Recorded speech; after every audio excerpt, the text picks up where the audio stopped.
Alors, bonjour tout le monde. Merci d'écouter ce petit partage d'expérience avec des enseignants du Cégep de Thetford. Écoutez, c'est le premier qu'on diffuse. Je ne sais pas comment on va appeler ça, le Pédago Podcast ou peu importe. Mais l'objectif, c'est de partager les expériences des enseignants dans différents domaines, particulièrement, comme vous me connaissez, techno-pédagogique. Et ce matin, parce qu'on est le matin, euh, je rencontre Mylène Grenier, enseignante en technique de bureautique, qui va nous présenter la plateforme Geniali. Salut Mylène, Salut Eric. ça va bien? Oui, toi. Oui, super. Et je le dis à tout le monde parce que ça se peut que je vous sollicite, là, mais on fait ça à la bonne franquette. Fait que on se reprend pas, on fait pas de coupure, on fait ça live. Donc, si on a chum, on a chum. Puis, on essaie de ne pas prendre plus que 10 minutes pour faire la présentation. Donc, Geniali, c'est quoi, Mylène? Genially, c'est un site qui est pas. Tu peux avoir des fonctions qui sont gratuites, OK. qui permettent de faire des présentations. Donc, présentations du genre PowerPoint, des choses comme ça. Ensuite, des jeux pour les élèves, des jeux avec des questions vrai-faux ou des questions à choix de réponse. Puis, l'autre que j'ai testé aussi, c'est des escape games, donc OK. qui est plutôt populaire auprès des jeunes. OK. Puis, est-ce que tu peux, ça tombe bien, on est sur une enseignante de bureautique, ça va pouvoir nous faire la différence. C'est quoi la particularité de Geniali par rapport à PowerPoint, par exemple? Les graphiques sont beaucoup plus intéressants. Les templates sont différents, c'est sûr, les modèles par rapport à ce qui est offert dans PowerPoint. C'est quelque chose qui est user-friendly, là, on peut modifier, on peut adapter, on peut faire du copier-coller à l'intérieur, mais c'est vraiment différent là, de ce qu'on a dans PowerPoint. C'est plus intéressant visuellement. Parfait. Est-ce que c'est une plateforme qui est payante? Est-ce que ça coûte quelque chose ou est-ce qu'on peut l'explorer de façon gratuite? Il y a des fonctionnalités qui sont gratuites. Il y a un, comment on appellerait ça, un package, si tu Hmm. veux, éducation. OK. Donc, c'est celui-là que j'ai choisi. Puis, il y a un package encore plus dispendieux qui est le package professionnel. OK. Bon, ben, Mais les fonctionnalités gratuites, moi, pour l'instant, c'était pas assez pour moi. Là. Je suis allée un petit peu plus pousser vers l'éducation. parfait. Mais il y aurait moyen d'avancer dans la plateforme de façon gratuitement pour des besoins de base. Oui, Oui. OK. c'est sûr il y a moins de possibilités de template là, à ce OK. moment-là. Super. Ben, on va en profiter justement pour que tu nous présentes ce que tu as fait dans le cadre de tes cours. En fait, Mylène a préparé déjà 3 choses, dont une qu'elle a expérimentée dans le cadre d'un cours. Donc, elle va pouvoir nous en parler. Puis, ben, tu peux nous partager ton écran. On va aller dans le vif du sujet. Oui. Là, c'est sûr que là, tu vois mon écran. Oui. OK. Donc, c'est ça. Je suis sur la plateforme Geniali. Geniali, quand on va dessus, taper dans Google Geniali, là, vous allez arriver directement. Ça ici, c'est le petit pictogramme là, de Geniali. Là, Là, je vais on est vous dans afficher. Je vais l'éditeur. aller on voit le logo. Je vous ai affiché le logo en haut, mais je vais le désafficher parce que, voilà, pour qu'on puisse bien voir ton partage. Merci. OK. Donc, moi, ici, j'ai pris un template. Ça, ici, c'est un jeu, dans le fond, que j'ai testé avec les élèves dans un des cours. Un jeu escape game.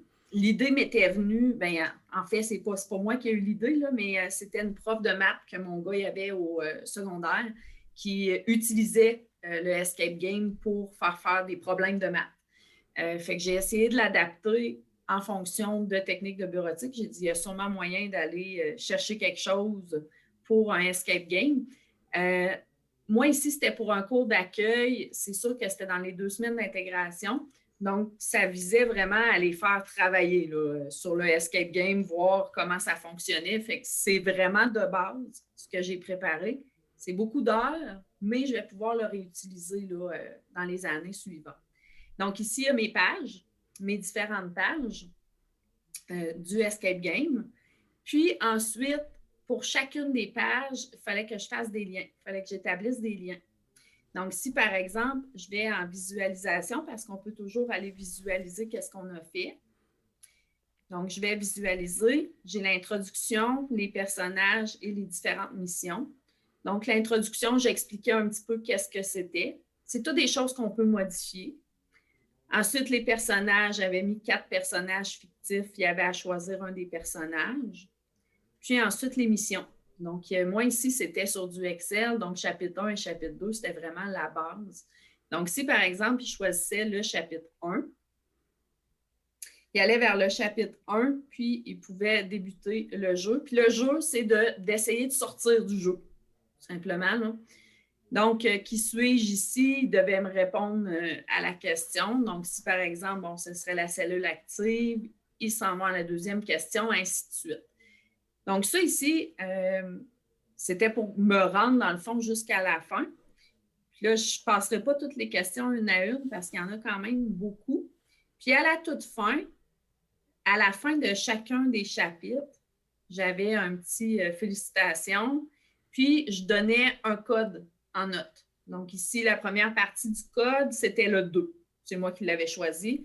Donc, il devait choisir, écrire 2 à quelque part, puis aller faire la deuxième partie. Donc, la deuxième partie avait encore là des questions, plein de questions comme tout à l'heure. Puis, ça me menait jusqu'à la fin de la deuxième partie qui donnait un autre code. Puis, vous avez ici l'autre partie du code, donc qui était 7-8. Puis, à la toute fin, qui était 8-9. Donc, il y avait comme 3 parties dans lesquelles je donnais un code. Puis c'est intéressant aussi parce qu'à chaque fois qu'ils font quelque chose, une question, moi ici, il y avait un fichier qu'ils pouvaient ouvrir. Je leur avais mis, c'était pas un fichier, c'était une image, dans le fond, qu'ils pouvaient ouvrir. Donc, si j'y vais, je fais ouvrir l'image. Donc, ici, moi, je demandais en D9 quel serait mon résultat si ma formule serait D4 plus D6. Donc, ici, c'est 31 la réponse. Mais si l'élève clique, par exemple, sur 34, donc, j'avais mis un essai encore. Donc, il reste pris dans le escape game. Là. Il reste toujours pris là, au même endroit. Si je fais 28, je retourne encore là. C'est sûr que l'élève pourrait dire, moi, je laissais jusqu'à temps d'avoir la bonne réponse. Là. Effectivement. Mais là, à ce moment-là, c'est lui le pire. Sinon, on peut recommencer au départ. Il y a toujours la possibilité de dire, bon, ben là, tu n'as pas la bonne réponse, recommence au complet. Il y a moyen d'être un petit peu plus méchant si on veut. Là. Vraiment. Puis quand ils choisissent, ils peuvent entrer le code à la toute fin. Donc ici, j'ai la place pour entrer mon code. Donc moi, mon code, c'était le 2, le 7, le 8, le 8 et le 9. J'ai l'impression d'être à l'Auto-Québec. Oui, la petite barre en dessous. C'est ça. Donc ici, félicitations, tu as réussi à t'échapper. Qu'est-ce que j'ai fait pour savoir s'ils s'étaient rendus là? Parce que nous, on a des élèves qui étaient en distance puis des élèves en présence. Je leur demandais de prendre soit une photo de la dernière page, puis de me l'envoyer, ou simplement de me partager leur écran s'ils le faisaient en classe pendant les périodes d'exercice. Fait que ça, c'était le escape game. La façon qui est faite, c'est un petit peu plus complexe. C'est de dire qu'à chaque élément, je vais pouvoir aller, par exemple, pour le 31 ici, qui était ma bonne réponse. C'est important qu'il soit débloqué.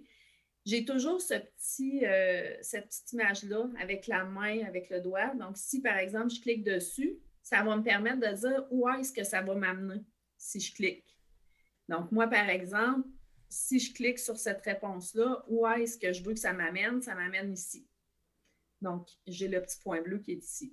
J'aurais pu dire, ben, je veux que ça m'amène à celui-là, j'aurais cliqué dessus. Donc, ça, c'est vraiment un travail qui est assez long, mais qui peut valoir la peine à la fin. Donc, pour réussir à faire ça, c'est important que notre scénario d'activité, en fait, notre scénario soit bien scénarisé. Là. Donc, qu'on sache où on veut s'en aller. On risque de perdre moins de temps et de se perdre dans la plateforme. Là. C'est ça. Puis j'ai regardé un petit peu des tutoriels sur Internet, puis ils disaient beaucoup d'avoir des mind maps. Là, oui, exact, de la schématisation. Oui, vraiment là, au départ. Peut-être, puis ça, tu l'as expérimenté, tes élèves, ils ont apprécié? Ils ont vraiment aimé ça, ils ont trouvé ça le fun, ils ont trouvé que ça faisait différent. Puis, ben, c'est ça, je t'avais appelé pour savoir comment faire pour le mettre dans Moodle.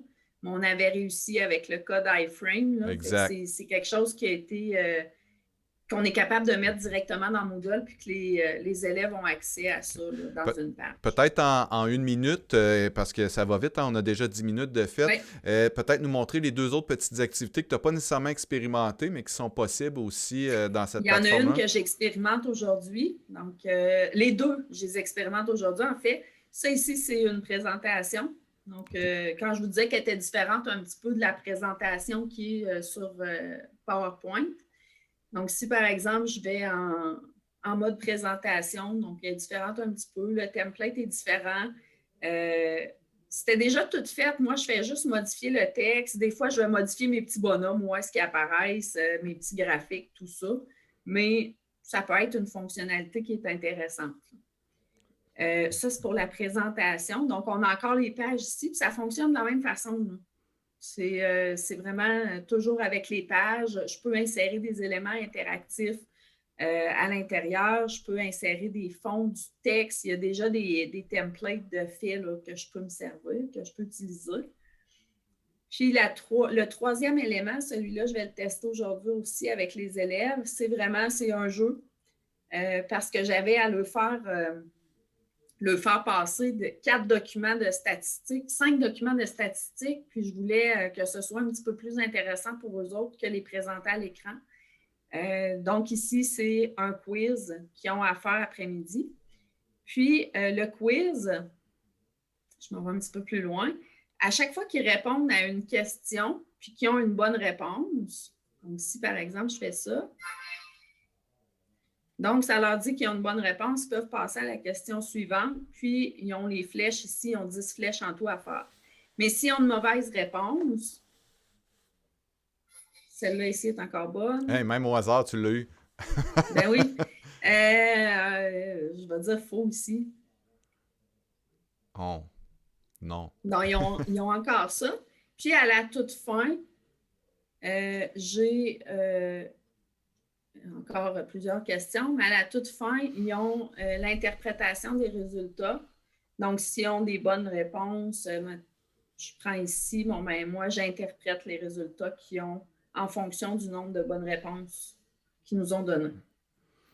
C'est super intéressant, Mylène, ce que tu as fait avec cette plateforme-là.